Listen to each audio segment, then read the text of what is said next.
यीशु मसीह के बारे में 400 समाचार में लिखा हुआ है, मत्ती, मरकुस, लूका, यूहन्ना, 400 समाचार में लिखा हुआ है ना। आप जब भी यीशु मसीह की जीवनी पढ़ते हो तो मैं आपको आज एक सुझाव दूंगा, हमेशा जो है ना परमेश्वर के दिल को जानने का प्रयास करो। किसको जानने का प्रयास करो? परमेश्वर के दिल को। क्योंकि यीशु मसीह इस धरती पे आया ही इसलिए था, ये बताने के लिए कि पिता कैसा है। उसने क्या बोला? कोई पिता को नहीं जानता। उसने क्या बोला? कोई पिता को नहीं जानता। हाँ, दुनिया में सच में कोई पिता को नहीं जानता। उसने बोला सिवाय पुत्र के जो सीधा पिता से आया है। और पिता से सीधा कौन आया है? यीशु मसीह। उसने बोला किसी ने पिता को नहीं देखा, केवल यीशु है जिसने पिता को देखा है। और वही आपको क्या कर सकता है? बता सकता है कि परमेश्वर कैसा है। यीशु मसीह, बाइबल में ऐसा लिखा हुआ है कि यीशु मसीह परमेश्वर का प्रतिरूप है। प्रतिरूप का मतलब हूबहू परमेश्वर के जैसा है। हूबहू किसके जैसा है? परमेश्वर के जैसा है। तो मैं जब बाइबल पढ़ता हूं ना, मत्ती, मरकुस, लूका, यूहन्ना, जब यीशु समाचार पढ़ने की बात आती है, जब मैं यीशु को पढ़ता हूं, जब मैं यीशु के जीवन के बारे में पढ़ता हूं, तो मैं वहां पर यह जानने का प्रयास करता हूं कि पिता के दिल में क्या है, पिता का दिल कैसा है, उसके दिल में क्या विचार है, वो कैसा सोचता है, वो मेरे बारे में क्या सोचता है, वो मुझसे कितना प्रेम करता है, उसकी दया कैसी है, उसका अनुग्रह कैसा है। जब आप बाइबल पढ़े तो महज ऐसे मत पढ़ दीजिए, वहां पर पिता के हृदय को जानने का प्रयास कीजिए। हालेलुया। जैसे कि जब मैं बाइबल पढ़ता हूं तो मुझे बहुत अच्छे से समझ में आता है, वहां पर यीशु मसीह एक जगह बोलते हैं कि तुम्हारे सर के बाल तक गिने हुए हैं। क्या गिने हुए हैं? सर के बाल तक। मेरा एक सवाल है, एक सबसे क्लोज जो रिश्ता होता है ना, वो पति पत्नी का होता है, राइट? क्या आज तक किसी पत्नी ने अपने पति के बाल गिने, या किसी पति ने अपनी पत्नी के बाल गिने? जबकि वो दोनों सबसे ज्यादा एक दूसरे में इंटरेस्टेड है, बट इतने ज्यादा भी इंटरेस्टेड नहीं है कि एक दूसरे के बाल गिन दे। बाल कौन गिनेगा भैया? हमारे, जिसको हमारी डिटेल में, हमारे जीवन में पूरा पूरा इंटरेस्ट है, जिसको हम पे क्या है, पूरा पूरा इंटरेस्ट है, जिसको बहुत ज्यादा इंटरेस्ट है। तो लिखा है भैया तुम्हारे सर के बाल तक गिने हुए। इतना डिटेल में परमेश्वर आपको और मेरे को जानता है। आपके अंदर के फेफड़ों का साइज क्या आपको नहीं पता, जब तक डॉक्टर ना बताए, लेकिन आपके फेफड़ों का साइज क्या है वो डॉक्टर को पता है। हालेलुया। आपके गहरे से गहरे विचारों के बारे में परमेश्वर जानता है। तो मैं जब ऐसी बातें पढ़ता हूं तो मुझे समझ में आता है कि ओह, परमेश्वर मेरे बारे में इतना डिटेल में जानता है कि मेरे सर के बाल तक गिने हुए हैं। आज मेरे बाल हो सकता है 4-5 बाल नहाते हुए गिर गए हो, तो उसे पता होगा आज 10 बाल निकल गए, अभी इतने बाल इसके सर पे। हेलो, आप जान रहे क्या इस बात को? हाँ, एक जगह मैं पढ़ता हूँ, मुझे नजर आता है यीशु मसीह चेलों को बोलता है, अरे इनके लिए खाने का इंतजाम करो, ऐसा ना हो कि राह में चलते हुए क्या हो जाए, थक जाएं। तो वहां से मेरे को समझ में आता है कि परमेश्वर केवल आत्मा का ध्यान नहीं रखता, वो शरीर का भी ध्यान रखता है। उसको परवाह है, चेलों को परवाह होना हो, लोगों को परवाह होना हो, यीशु को परवाह। भैया 3 दिन से मेरे साथ है, कुछ भी खाया नहीं है, अब बहुत सारे इसमें से बहुत दूर से है, ऐसा ना हो पैदल चलते चलते क्या हो जाए, थक जाए। बात कि आप जब भी पढ़े, यीशु को पढ़े, तो हमेशा इस नजरिए से पढ़िए, उस परमेश्वर के दिल में क्या है। हालेलुया। और मैं आपको एक बात बताना चाहता हूं, जब मैं दिल की बात कर रहा हूं, बाइबल में दिल जो शब्द है ना, दिल शब्द 1600 बार इस्तेमाल हुआ है बाइबल में। कितनी बार? 1600 बार इस्तेमाल हुआ है। यीशु मसीह ने अपनी शिक्षाओं में कई बार हृदय का जिक्र किया है, कई बार हृदय का जिक्र किया है, कई बार हृदय के बारे में बात किया है। उसने सदूकी फरीसियों से जब वो बात करता है, आप देख लीजिए वहां पे, वो बार बार उनको एक बात बोलता है, तुम कपटी हो। क्या हो? कपटी हो तुम। कपटी का मतलब क्या है? एक्टर का मतलब क्या है? वो बन के दिखाना जो आप नहीं हो। हालेलुया। बार बार हृदय की बात कर रहा है। सदूकी फरीसी सबसे ज्यादा प्रार्थना करते थे, सबसे ज्यादा उपवास करते थे, बट फिर भी परमेश्वर उनके उपवास और प्रार्थना को ग्रहण नहीं करता था। रीजन, उनका जो दिल था वो परमेश्वर के सामने सीधा नहीं था। क्या सीधा नहीं था? लिखा है वो उपवास और प्रार्थना लोगों को दिखाने के लिए करते थे। हालेलुया। तो परमेश्वर का जो विशेष जो फोकस है वो आपके दिल पे है। एक जगह क्लियर ऐसा लिखा हुआ है कि मनुष्य तो बाहर से देखता है, लेकिन परमेश्वर कहां से देखता है? दिल से देखता है। 2011 की बात है, मैं कॉन्फ्रेंस में गया, पास्टर्स की कॉन्फ्रेंस में मैं गया।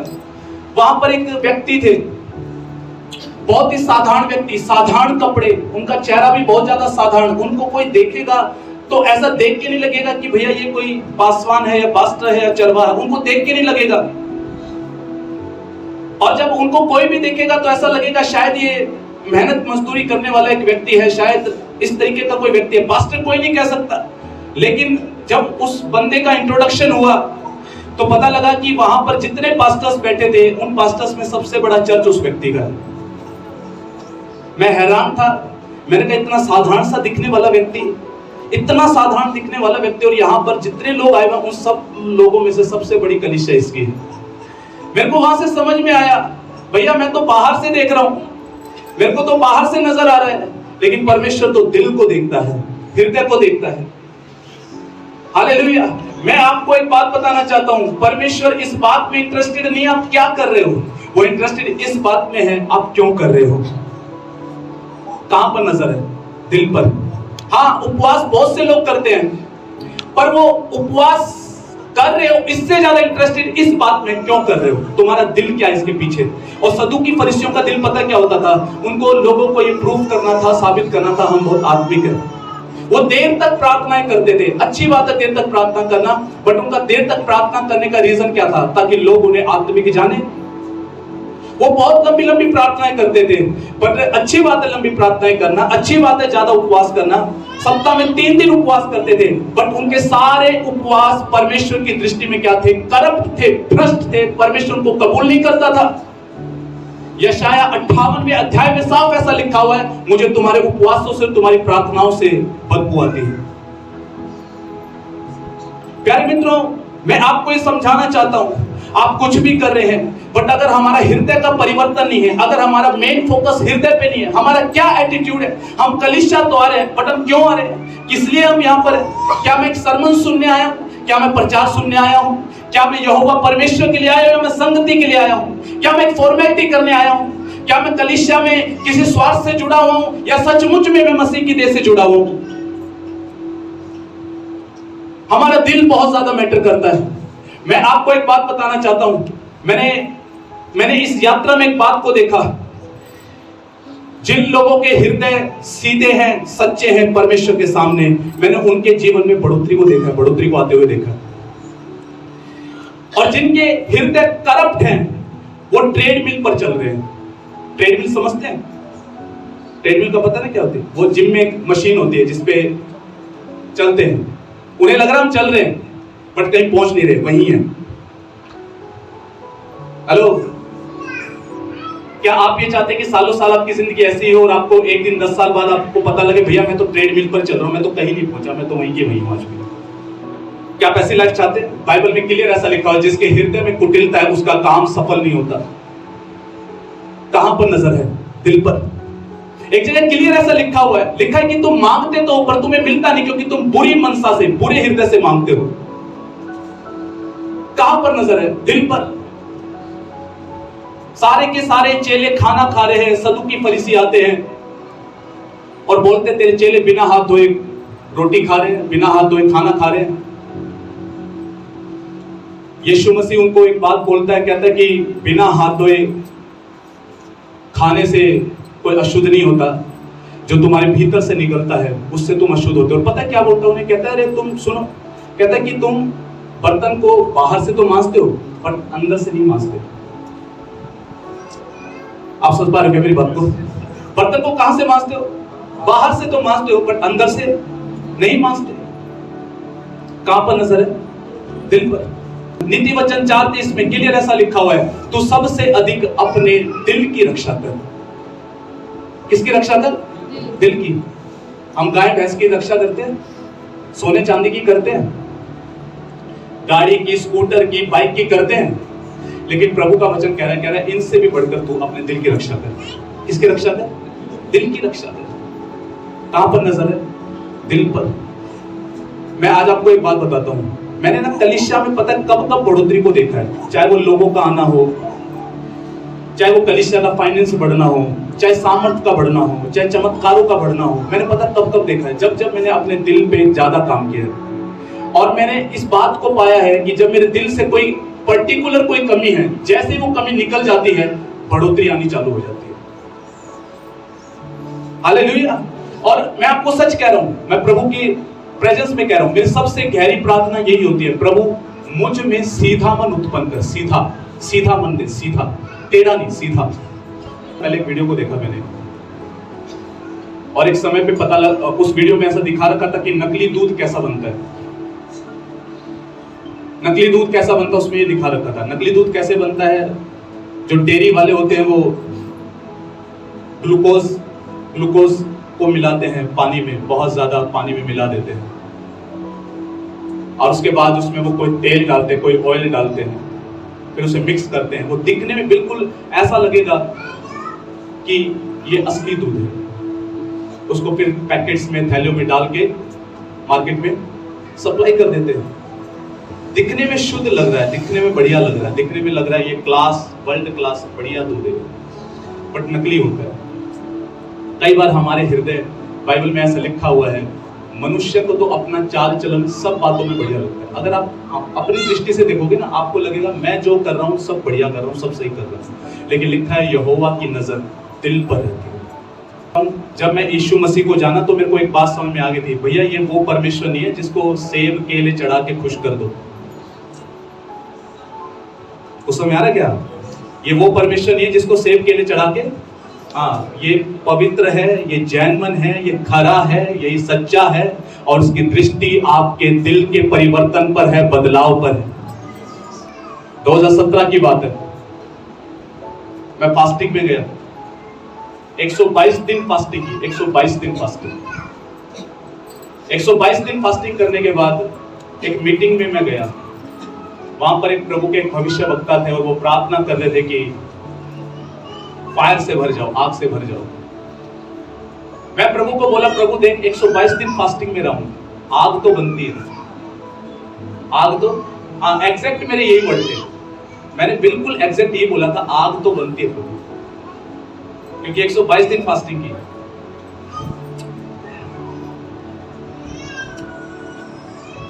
गलत था सब, बिल्कुल पता कैसा था?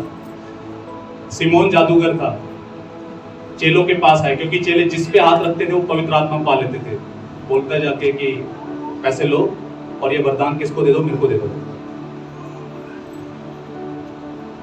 और वहां पर पतरस बोलता, कहता तेरा दिल परमेश्वर के सामने सीधा नहीं है, टेढ़ा है। कैसा नहीं है? सीधा नहीं है। तू परमेश्वर के दान को खरीद नहीं सकता। आज मसीह लोग कैसे खरीदने का प्रयास कर रहे हैं? 10 दिन उपवास करके खरीद लूं, 10 घंटे प्रेयर करके खरीद लूं, 12 घंटे प्रेयर करके खरीद लूं। गलत। आपको पता है आपके जीवन में असली आत्मिकता तब शुरू होगी, असली आत्मिकता, असली आत्मिक जीवन आपके जीवन में पता कब शुरू होता है? तब शुरू नहीं होता जब आप बहुत घंटों प्रार्थना करके अकाउंटेबिलिटी भेज रहे हैं। ठीक है, वो एक हिस्सा है, शुरुआत है। असली आत्मिकता पता कब शुरू होती है? असली आत्मिकता तब शुरू होती है जब आपका कैमरा अपने दिल पर आ जाता है। आपकी नजरें, आपकी आत्मिक नजरें जब आपके दिल पर आना चालू हो जाती है, जब आप अपने दिल के सुधार पर कार्य करना चालू कर देते हैं, असली आत्मिकता की शुरुआत तब होती है। जब आपकी प्रार्थना ये बंद हो जाती है, प्रभु ये कर दे, वो कर दे, ये दे दे, वो दे दे, और आपकी प्रार्थना ज्यादा ये है, हे परमेश्वर मुझ में शुद्ध मन उत्पन्न कर, खरा मन, सीधा मन दे मुझे।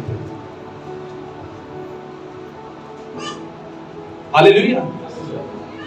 तब आपके लाइफ में असली काम शुरू होता है, तब आपकी लाइफ में गहरा काम शुरू होता है।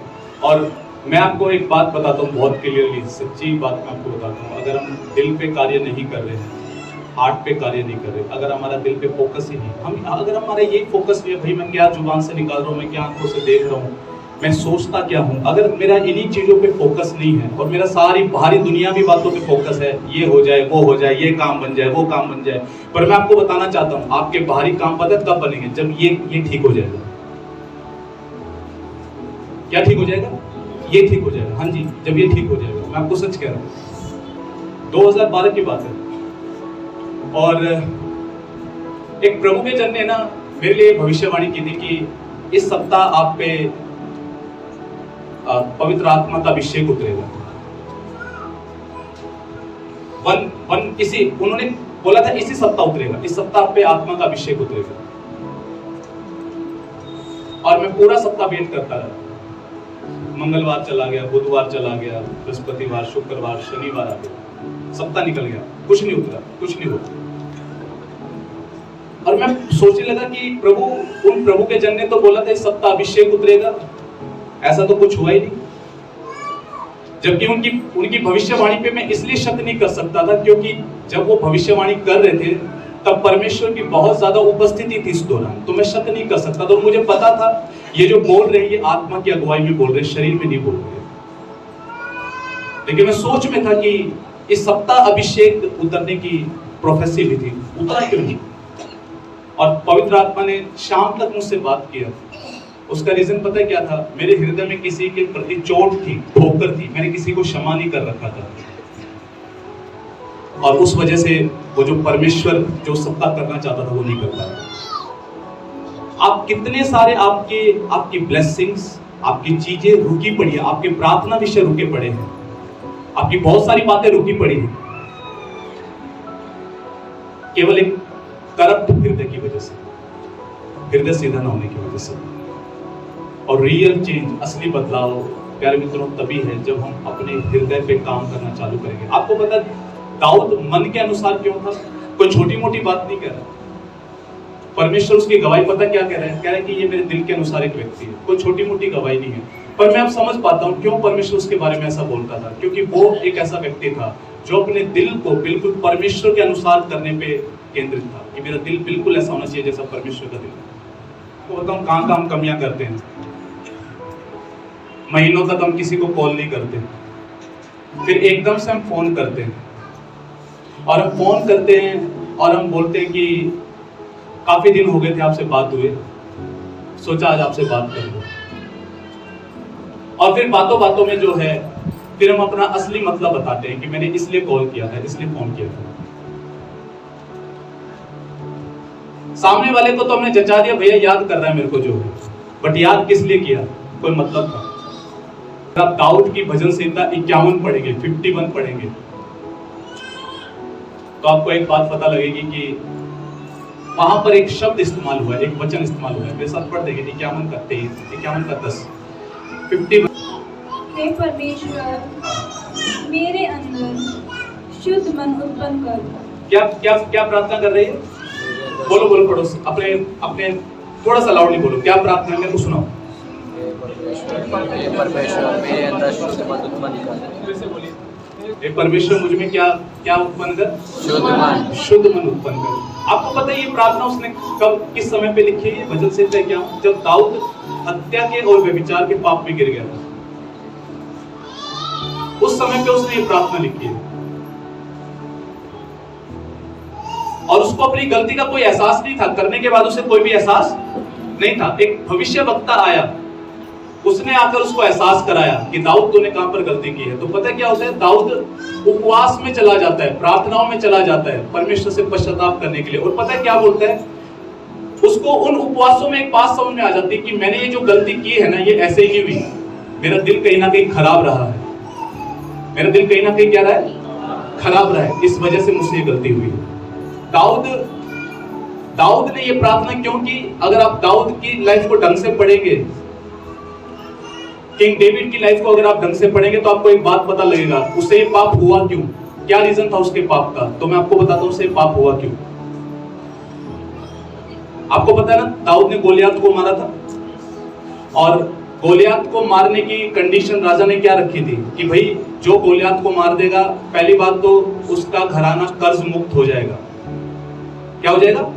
कर्ज मुक्त हो जाएगा। उसको मैं धन दौलत दूंगा, सोना चांदी दूंगा, सेना में पद दूंगा, और अपनी बड़ी बेटी की शादी किससे कर दूंगा? उस व्यक्ति से कर दूंगा जो गोलियात को मारेगा।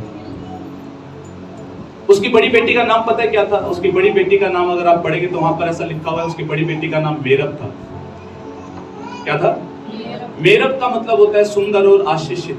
सुंदर और आशीषित, इसका मतलब क्या था? वो सुंदर भी थी और आशीषित भी थी। दाऊद ने जरूर राजा की बेटी को देखा होगा कि राजा की बेटी दिखती कैसी है, और दाऊद पूरा कॉन्फिडेंट था कि मैं एक दिन गोलियात का सर काट दूंगा, मैं गोलियात को मार दूंगा। गोलियात को क्या कर दूंगा? मैं मार दूंगा। दाऊद जो है उसको क्या करता होगा? उसको निहारता होगा, देखता होगा, खुश होता होगा कि एक दिन इससे शादी होने वाली है मेरी, इससे मेरी, हाँ। और उसके आंखों में तस्वीर है, उसके आंखों में सपने हैं, कुछ बहुत जबरदस्त होने वाला उसकी लाइफ में, बढ़िया होने वाला है, क्योंकि वो गोलियात को मारने वाला है। दाऊद ने गोलियात को मारा, गोलियात को खत्म कर दिया। लेकिन वहां पर ना इजरायली महिलाओं से ना गलती हो गई। समय से पहले दाऊद की तारीफ कर दी। क्या तारीफ कर दी? कि साउल ने तो हजारों को मारा पर दाऊद ने लाखों को मारा। और इससे क्या होता है कि साउल के अंदर ये आ जाता है कि अगला राजा, इसका मतलब मेरा बेटा नहीं बनेगा, ये बनेगा। अगर लोग इसको सराहेंगे तो अगला राजा कौन बन जाएगा? ये बन जाएगा। तो उसने पता है एक प्लान चला, उसने एक प्लानिंग की। क्या प्लानिंग की? मैं अपनी बड़ी बेटी से इसका ब्याह नहीं रचाऊंगा, क्योंकि बड़ी बेटी तो क्या खूबसूरत और आशीषित है। फिर दूसरी बेटी, उसकी दूसरी बेटी का नाम था मिक्केल। क्या नाम था? मिक्केल से उसकी शादी कर दी। पता है क्यों कर दी? क्योंकि उसको पता था मेरी छोटी बेटी जो है ना, वो चालाक है, चतुर है, वो दाऊद का जरूर नाश कर देगी। और उसने मेरब से शादी नहीं करवा के उसकी शादी मिक्केल से करवा दी। दाऊद को मिक्केल पसंद नहीं थी, मेरब पसंद थी। उसका नतीजा पता है क्या होता है?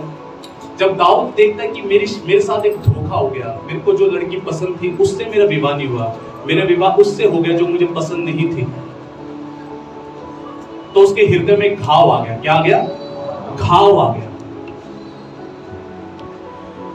और उस घाव ने जन्म लिया एक ऐसी अभिलाषा का, एक ऐसी इच्छा का कि दाऊद, आप अगर इतिहास को पढ़ेंगे, जानेंगे, तो दाऊद ने 900 से भी ज्यादा शादियां की। 900 शादियां की उसने, 900। खूबसूरत से खूबसूरत शादियां की, खूबसूरत से खूबसूरत लड़की से, औरत से शादी की, बुद्धिमान स्त्री से शादी की, धनवान स्त्री से शादी की। दाऊद कभी भी क्या नहीं हुआ? तृप्त नहीं हुआ, सेटिस्फाई नहीं हुआ। समझ आ रहा क्या?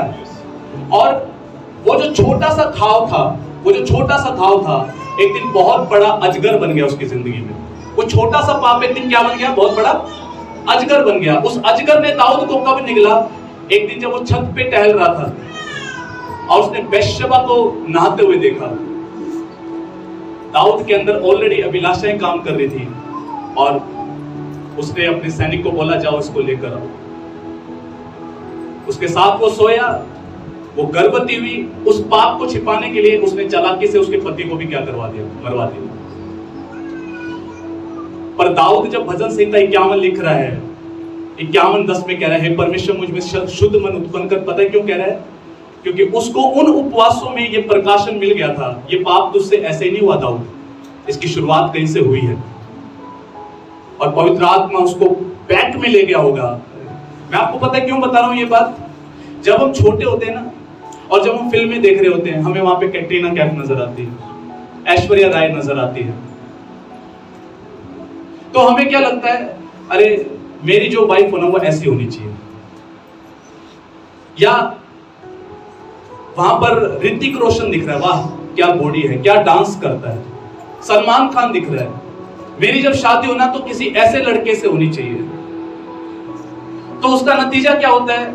उसका नतीजा ये होता है कि सालों साल वही फिल्में देख रहे हैं, वही एक्टर देख रहे हैं, वही एक्ट्रेस देख रहे हैं। और सीरियल का तो मैं आपको बताता हूँ, सीरियल में तो इतना ज्यादा इन्फ्लुएंस है, इतना ज्यादा प्रभाव है, ऐसा लगता है कि मानो कि उस सीरियल के ही सदस्य हम, जो मानो कि उसमें जो कुछ घट रहा है वो हमारे साथ ही घट रहा है। पर जाने अनजाने में आपको नहीं पता, आप अपने दिल को जो है एक शेप दे रहे हो, एक तस्वीर दे रहे हो, एक शेप दे रहे हो, आपका दिल वैसा बनाया जा रहा है। सेम ऐसी चेन बनती है हमारी जिंदगियों के अंदर। सुनो ध्यान से, सुनो। आपको पता है शैतान सबसे ज्यादा चिढ़ता है परमेश्वर की सृष्टि से, आपसे बहुत चिढ़ता है। आपसे चिढ़ता है ना, तो देखो जब कोई दुश्मन होता है, मान के चलो कोई दुनिया में कोई शत्रु है, वो दुश्मन जो शत्रु होता है वो क्या चाहता है? इसका नाश और बढ़िया वाला हो, इसके पैसे भी नुकसान होगा, मजा आएगा, इसके बच्चे बिगड़ेंगे, मजा आएगा, इसकी शादी खराब होगी, मजा आएगा। होता है ऐसे ही? जो तो क्या उसको आपके बुरे होने में क्या आता है? उसको मजा आता है। बुरे होने में क्या आता है? उसको मजा आता है। सेम ऐसे ही शैतान को क्या है ना, आपके बुरे होने में मजा आता है।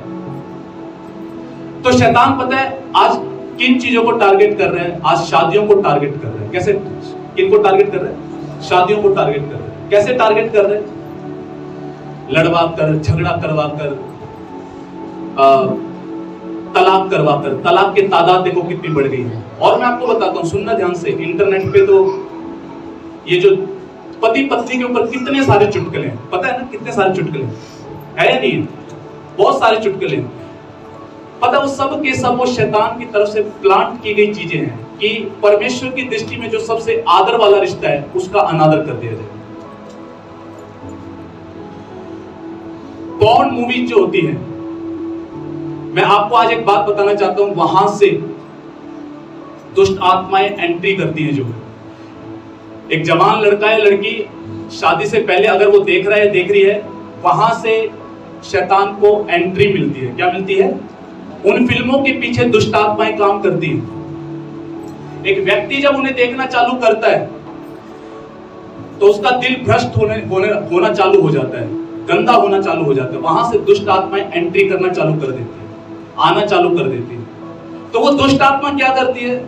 जब उस लड़के या लड़की की शादी हो जाती है तो वो दुष्ट आत्मा जो है ना, वो वहां पर कार्य करना चालू कर देती है जो, और वो कभी भी हस्बैंड वाइफ को खुश नहीं रहने देते लोग।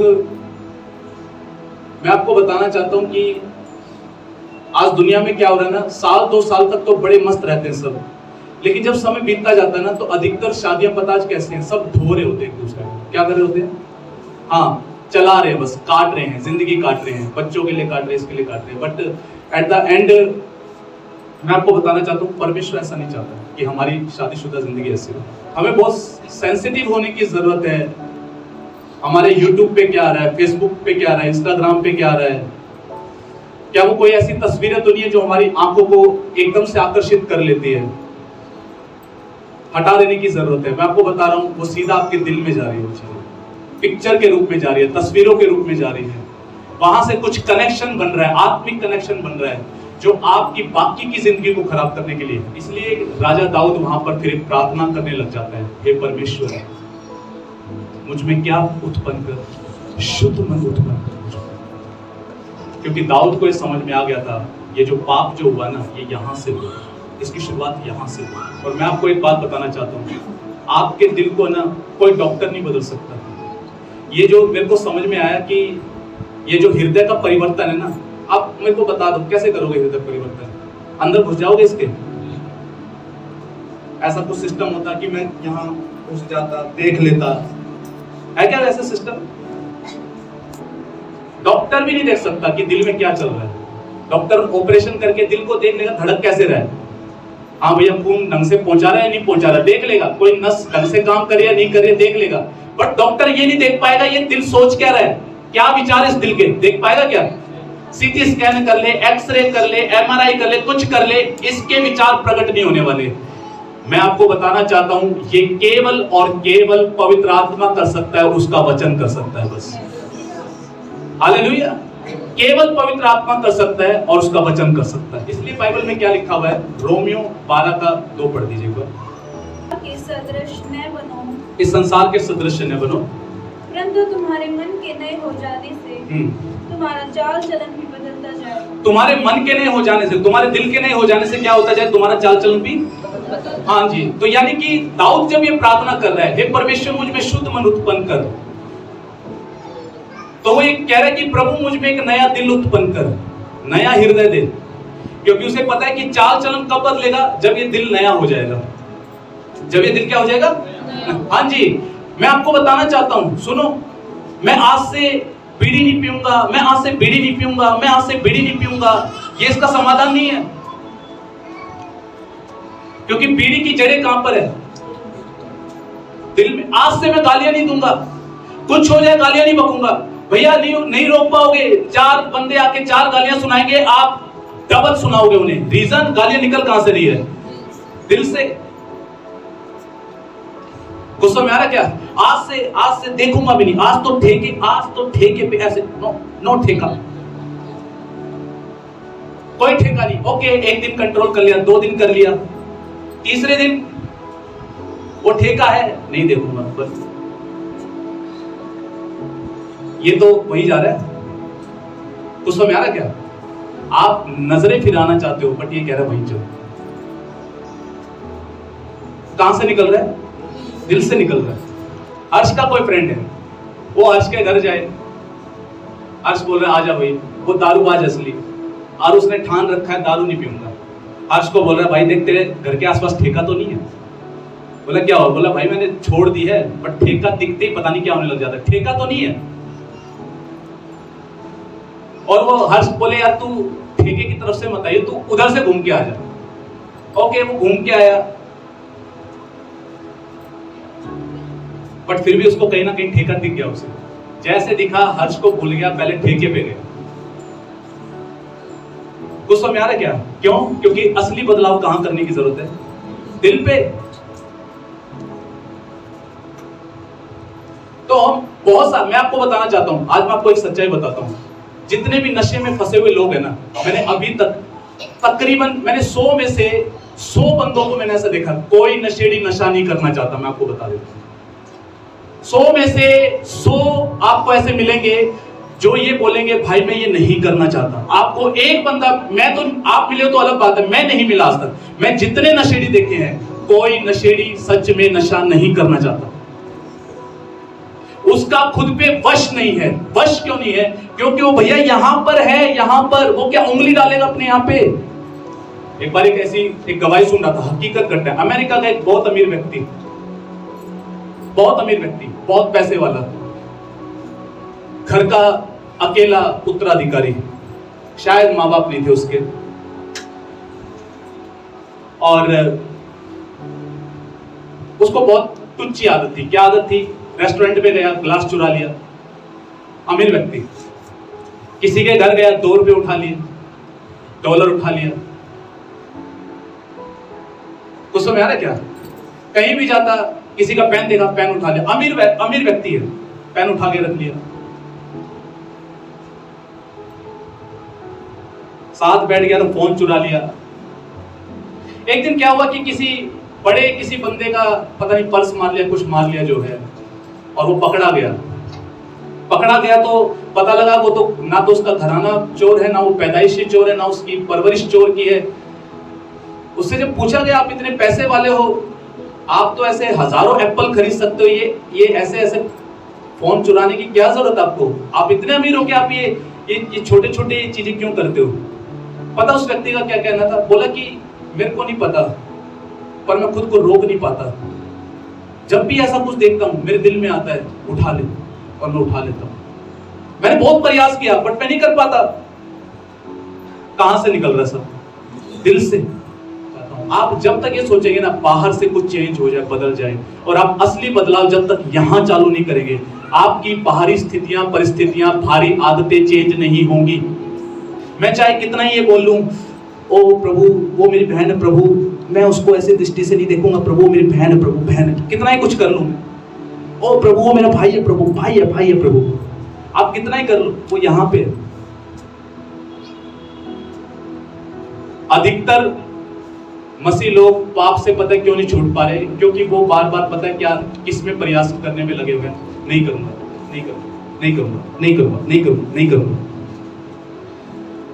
बाइबल बताती है व्यवस्था पाप का बल है। व्यवस्था पाप का बल है। व्यवस्था क्या है? व्यवस्था सुनो, जिस चीज को आप कहते हो ना नो, नहीं, वो क्या होगी? व्यवस्था होगी। जैसे उदाहरण के लिए मैं यहाँ पे, हमने बाहर वो लगा रखा है कि भैया अंदर जाओ तो जूते उतार के जाओ, फोन बंद करके जाना, ये व्यवस्था है। व्यवस्था पाप का क्या है? बल है। सुनो ध्यान से, जब आप ये बोलते हो ना नो मैं नहीं करूंगा, वो एक व्यवस्था आप अपने दिमाग में मेडिटेट कर रहे हो, और एक्चुअल में उस पाप की ताकत ही वही है जो आप बार बार कह रहे हो नहीं करूंगा। आप जितना नहीं करोगे ना, वो उतना ज्यादा मजबूत है। ये विचार नहीं सोचूंगा, मैं सोचूंगा नहीं उस व्यक्ति के बारे में, मैं देखूंगा नहीं उसकी तरफ, मैं करूंगा नहीं है। आप जितना नो नो नो करेंगे ना वो उतना ज्यादा मजबूत है, क्योंकि व्यवस्था पाप का बल है। असली कार्य यहां चालू होता है, दिल में। जिस दिन आपकी प्रार्थना ये हो जाएगी, जिस दिन आप ये छोड़ देंगे ना, मैं ये नहीं करूंगा वो नहीं करूंगा, और आपकी प्रार्थना ये हो जाएगी, हे परमेश्वर मैं ये जान चुका हूं ये सब कुछ जो निकल रहा ना वो यहां से निकल रहा है प्रभु, सब दिल से आ रहा है प्रभु, और मेरे दिल करप्ट है प्रभु, दिल सीधा नहीं है प्रभु, मेरे दिल को सीधा कर, मेरे मन को शुद्ध कर, पवित्र कर, मेरे मन में प्रभु एक स्थिर आत्मा दे प्रभु, मुझे खरा बना प्रभु, शुद्ध कर प्रभु, साफ कर प्रभु, धो दे प्रभु। जिस दिन आपकी ये प्रार्थनाएं होनी चालू हो जाएंगी, आप देखेंगे कि आपका जीवन परिवर्तन होना, बदलना चालू हो जाएगा। वहां पे पता क्या लिखा हुआ, आपने पढ़ा हुआ, लिखा है जहां पर लोथ होती है वही गीत आते हैं। जहां पर लोथ होती है, ऐसा लिखा हुआ, कितनों ने पढ़ा ये वचन? ओके, कुछ ने पढ़ा कि जहां पर लोथ होती है वहीं पर क्या आते हैं? लोथ का मतलब जहां पर मांस पड़ा हो वहीं पर क्या आते हैं? गिद्ध आते हैं। तो एक दिन है ना, परमेश्वर ने मुझसे इस वचन से अलग ढंग से बात किया, और मेरे को क्या समझ में आया, जहां पर अशुद्धता आती है वहीं पर दुष्ट आत्माएं आती है। यानी कि हृदय अशुद्ध है, वहां पर ऑटोमेटिकली आपके आसपास दुष्ट आत्माओं का प्रभाव रहेगा, इन्फ्लुएंस रहेगा। मैं आपको सच कह रहा हूं, आप सोचते होंगे मेरे दुष्ट आत्माओं से बड़ा वो है, मेरे को सपने बुरे आते हैं, मेरे को सपने गंदे आते हैं, सपनों में आके शैतान डराता है, ये करता है, वो करता है, मेरे को नींद बहुत ज्यादा आती है, मैं ऊपर कुछ महसूस करता हूँ, मैं कंधों पे कुछ महसूस करता हूँ, मैं हाथों पे कुछ महसूस करता हूँ। मैं आपको बताना चाहता हूँ, यहाँ जिस दिन फोकस हो जाएगा ना, ये सब छोड़ के जाते रहेंगे। मैं आपको बताऊँ, ये दिल पता है किसकी तरह, वो पुराने जमाने में वो आती थी, वो VCR कैसेट आती थी, पता है ना? तो क्या करते थे उसको उसमें VCR में डालते थे। शादी की अगर कैसेट देखी हो, पड़ी होंगी पुराने लोगों की आज भी शायद, तो वो जो शादी की कैसेट हो, क्या अगर उसमें डाला तो वो टीवी पे शादी आ जाती थी। आप फिल्म की डालोगे तो फिल्म दिखेगी। कहने का मतलब क्या है, जो इधर डालोगे ना वही आपकी जिंदगी के बाहर नजर आएगा। जिंदगी के बाहर क्या नजर आएगा? जो इधर चलेगा। हालेलुया। इसलिए आपको और मेरे को ये प्रार्थना करने की जरूरत है, हे परमेश्वर मुझ में शुद्ध मन उत्पन्न कर, साफ मन उत्पन्न कर। आप ये मत सोचिए मेरे को गालियां बकनी बंद करनी है, मैं आज से गालियां नहीं बकूंगा। गालियां तो आपके अंदर है, वो तो आएगी ही आएगी बात। तो इसलिए ये प्रार्थना करना, आज से गाली नहीं बकूंगा, नहीं चलेगा। हे परमेश्वर मेरे भीतर से गालियां खत्म कर दो। हाँ, हे परमेश्वर मैं ये नशा छोड़ना चाहता हूँ, पर इसकी जड़ें प्रभु मेरे दिल से जुड़ी हुई है, तो मेरे दिल को साफ कर, मेरे दिल को साफ कर, मेरे दिल में से निकाल दे प्रभु, मेरे अंदर से इच्छा खत्म कर दे, पीने की इच्छा खत्म कर दे प्रभु। मैं दारू को देख भी लूं तो मेरे दिल में कुछ नहीं होना चाहिए।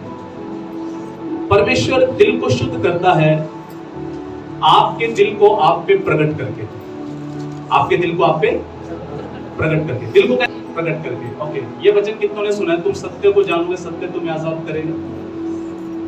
अब सब बहुत आसान वचन है ना, लेकिन मैं आपको इसको ना आज एक दूसरे ढंग से बताता हूँ।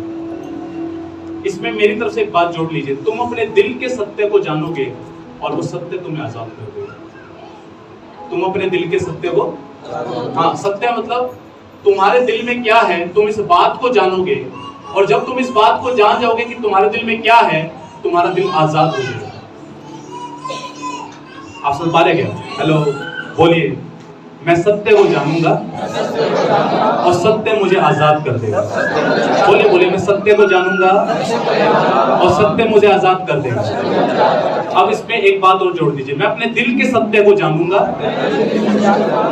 और जितना मैं अपने दिल को जानूंगा मैं आजाद हो जाऊंगा। बोलिए बोलिए, जितना से प्रकट करता प्रभु। सुनो, जब आदम और हव्वा गिर गए थे, तो मेरा आपसे सवाल है, मैं आपसे पूछूंगा, परमेश्वर जब अदन की वाटिका में आया तो उसने पहला सवाल आदम से क्या पूछा? हाँ, हे आदम, कितना भाई तू? हे आदम, तू कहाँ है? अब मेरा दूसरा सवाल है, क्या परमेश्वर को नहीं पता कहां पर होगा? फिर ये बेतुका सवाल क्यों कर रहा है, तू कहां पर है? उसको जस्ट एक बात बता, उसको एक बात का रियलाइज करवाना चाह रहा है कि तू अब किस कंडीशन में पाप करने के बाद, तेरी कंडीशन क्या है। अच्छा, दूसरा सवाल पूछता हूं, जब कैन ने हाबिल को मार दिया तो कैन से प्रभु ने पहला सवाल क्या किया? तेरा भाई क्या? परमेश्वर को नहीं पता तेरा भाई कहाँ है? उस समय आ रहा है। आप कई सारे ऐसे सवाल देखोगे बाइबल के अंदर जहां पर परमेश्वर ने अजीबोगरीब आपको वो सवाल लगेंगे। देखो, मान के चलो साहिल के कीचड़ लग जाए, इधर सर पे कीचड़ लग जाए और साहिल को नहीं पता कीचड़ लगा हुआ है। मैं कह रहा हूं साहिल ये क्या है? अरे मुझे भी पता ये क्या है, बट मैं साहिल की नजरें वहां ले जाना चाह रहा हूं, ये क्या है? कुछ समझ पा रहे क्या आप?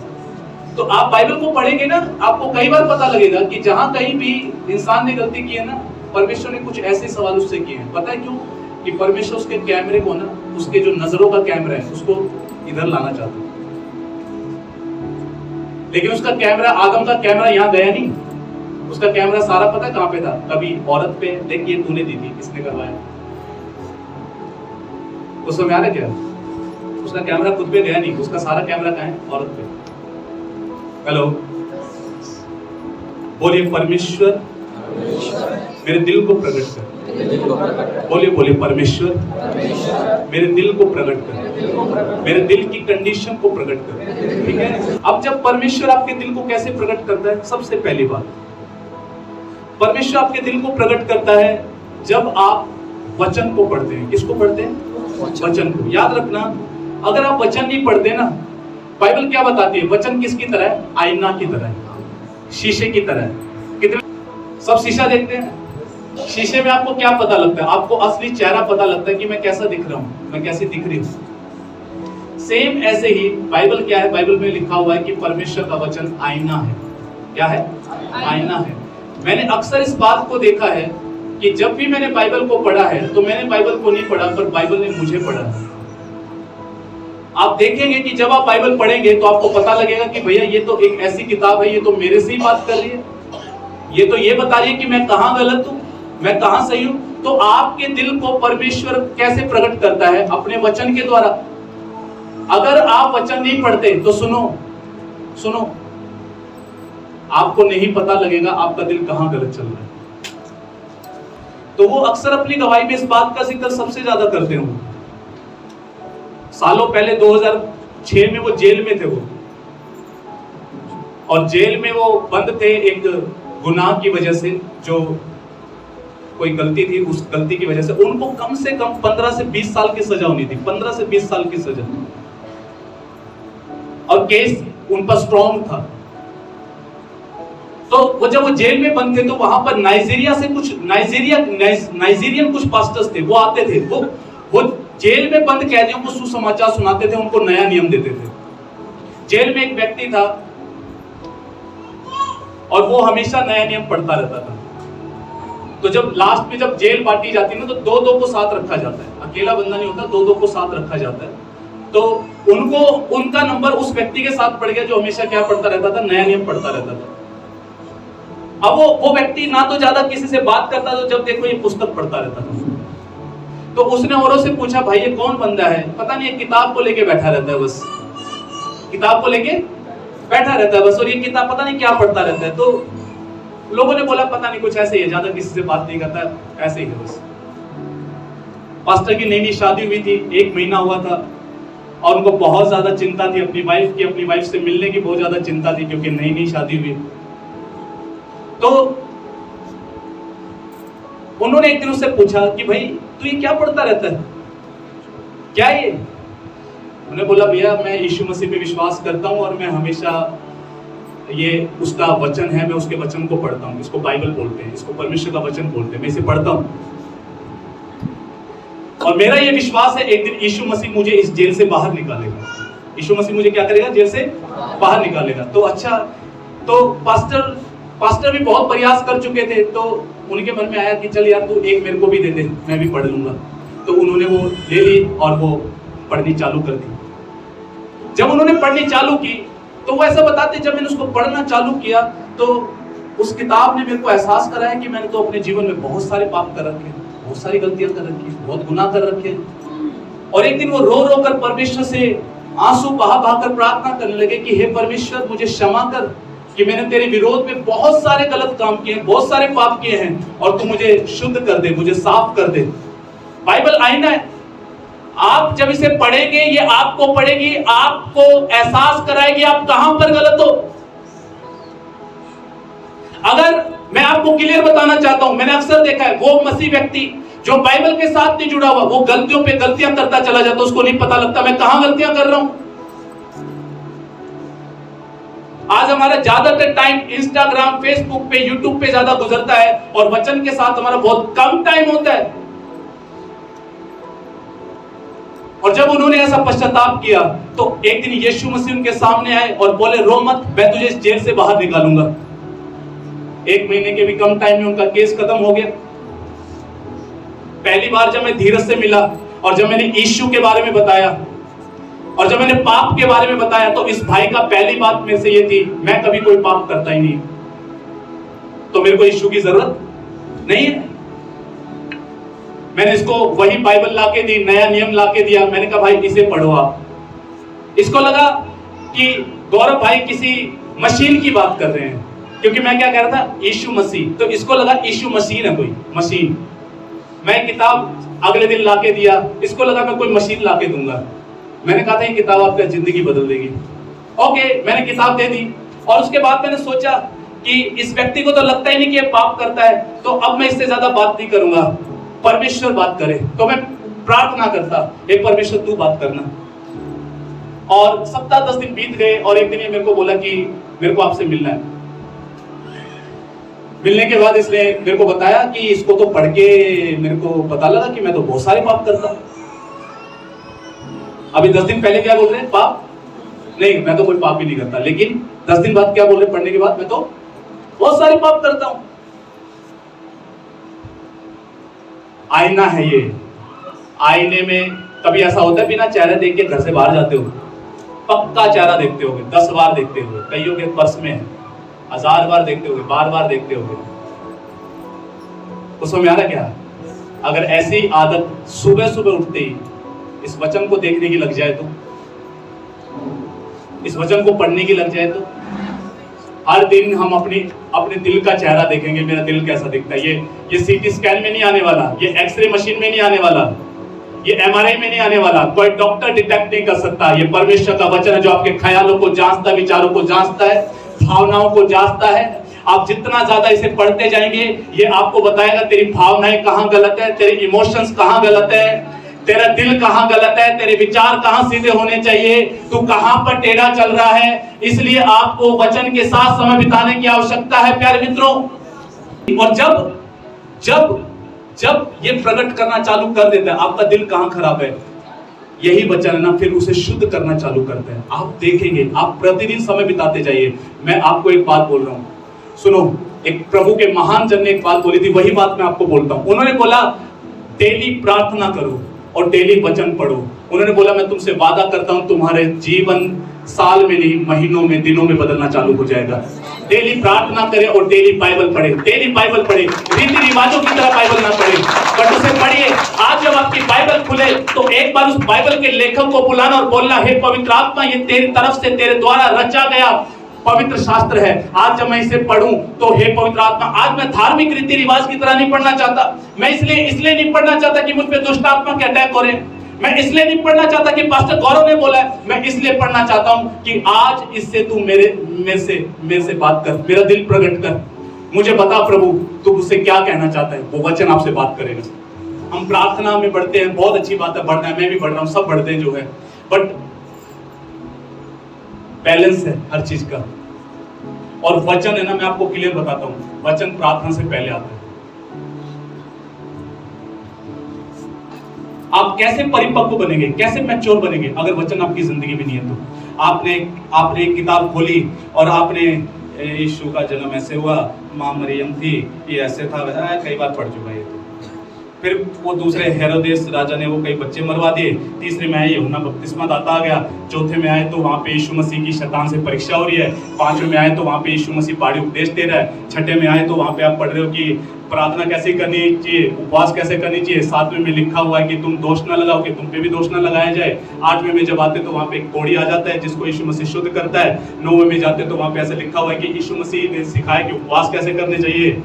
हाँ, एक के बाद और आपको क्या लगता है कि अरे ये तो मैं बार बार पढ़ चुका, बट मैं आज आपको एक बात बताना चाहता हूँ। प्रभु का धन्यवाद हो, ये किताब बिल्कुल भी पुरानी नहीं है, ये एकदम नई है, फ्रेश है। मैं आपको बताना चाहता हूँ, मैं हर बार जब इस किताब को खोलता हूँ, हर बार जब उसका वो अध्याय चालू होता है, हर बार कुछ नया होता है। एक वचन से 1000 से भी ज्यादा बार परमेश्वर आपसे बात कर सकता है। एक ही वचन से हजारों तरीके आपसे बात करने के, हजारों तरीके। ये कभी ना पुरानी होने वाली किताब है, ये नेवर एंडिंग किताब है। इसको आप निरंतर जब आप पढ़ेंगे आपको लगेगा कि मैं इसको पहली बार पढ़ रहा हूं। मैंने आज तक इसको ऐसा नहीं पढ़ा जैसे मैंने इसे अब पढ़ा है। बहुत से लोग बोलते हैं जी समझ में नहीं आता। माँ के पेट से मैं भी नहीं सीख गया है, तो समझ आ रहा क्या? मैं भी सीख के नहीं आया। धीरे धीरे धीरे धीरे ही पता लगता है। पढ़ते जाओ, पढ़ते जाओ। आप जितना पढ़ते जाओगे ये आपको पढ़ती जाएगी, ये आपको बताएगी मेरे बेटे मेरी बेटी, तेरा दिल यहां पर ठीक होने की आवश्यकता है। आप ब्लेस हो, बट मैं आपको ना उससे भी अधिक में देखना चाहता हूं। आप सयाने बने, मसीह में सयाने बने। पिता का दिल ये है आप बच्चे ना रहे, आप सयाने बने। पिता का दिल ये नहीं है कि आज भी एक भाई दूसरे भाई से झगड़ा कर रहा है, लड़ रहा है। पिता का दिल नहीं है। पिता का दिल पता है क्या है? वो दोनों भाई अपनी अपनी गलतियों को समझें और उस लड़ाई को छोड़ दें। ये पिता का दिल। जब तक मन इस बात को नहीं मानेगा ना कि तू भैया तू प्रोस्पर है, तो आप कभी बाहर से कभी प्रोस्पर होने वाले नहीं हो। क्योंकि सब कुछ यहीं से निकलता है, यहीं से। प्रोस्पेरिटी भी यहीं से निकलती है, चंगाई भी यहीं से निकलती है, छुटकारा भी यहीं से निकलता है।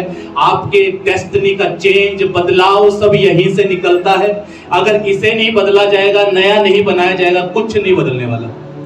जब तक अंदर ये बात नहीं बैठी मैं मसीह यीशु में स्वर्गीय स्थानों में सब प्रकार की आत्मिक आशीषों से आशीषित हूं, जब तक ये बात अंदर तक उतर नहीं जाएगी, ये बाहर प्रकट नहीं होगी। मैं आपको बताता हूं, ऐसे भी लोग हैं जो करोड़पति हैं। क्या है? करोड़पति हैं, अरबपति हैं, बट लाइफस्टाइल सारा कैसा है? गरीबों वाला स्टाइल है, भिखारियों वाला स्टाइल है। क्या स्टाइल है? अमीर है जी, करोड़पति हैं, बनियान पहनी, बनियान में छेद है। 10 पैसे का नुकसान होते टेंशन में आ गए, कहीं झेल नहीं पा रहे चिंता को। इतना पैसा होकर भी रीजन क्या है? भले ही अमीर हैं, दिल से यहां से अभी भी क्या है? आपकी लाइफ सच में जब बदलेगी जब आप दिल पे काम करेंगे, दिल पे, हृदय पे काम करेंगे, दिल पे काम करेंगे। परमेश्वर आपकी आंखों को खोले, आपकी समझ और बुद्धि को खोले। आप महज चंगाई के लिए ना आए, आप महज ब्लेसिंग्स के लिए ना आए, बट आपका मोटिव बदल जाए, आपके उद्देश्य बदल जाए कि परमेश्वर अब जब मैं तेरे भवन में जाऊं, मैं तेरे वचन को ग्रहण करने जा रहा हूं, सुनने जा रहा हूं, बदलाव के लिए जा रहा हूं, परिवर्तन के लिए जा रहा हूं। मेरा जीवन और बदलता जाए, मैं तेरे स्वरूप और समानता में ढलता जाऊं, मैं तेरे जैसा बनता जाऊं, है ना? आप हाँ जी पास्टर जी अब ये प्रार्थना कर दो। मैं आज आपको एक बात बताता हूं, आपकी बहुत सारी प्रॉब्लम्स अपने आप सोल्व हो जाएंगी जब ये राइट हो जाएगा, दिल राइट हो जाएगा। बहुत सारी उन्नति, बहुत सारी आशीषें ऑटोमेटिकली आपकी लाइफ में एंट्री कर जाएंगी। आपको प्रेयर करने की भी जरूरत नहीं उनके लिए। कुछ कमियां अपने दिल से निकाल देने की जरूरत है, अपने आप एंट्री हो जाएगी आपके लिए।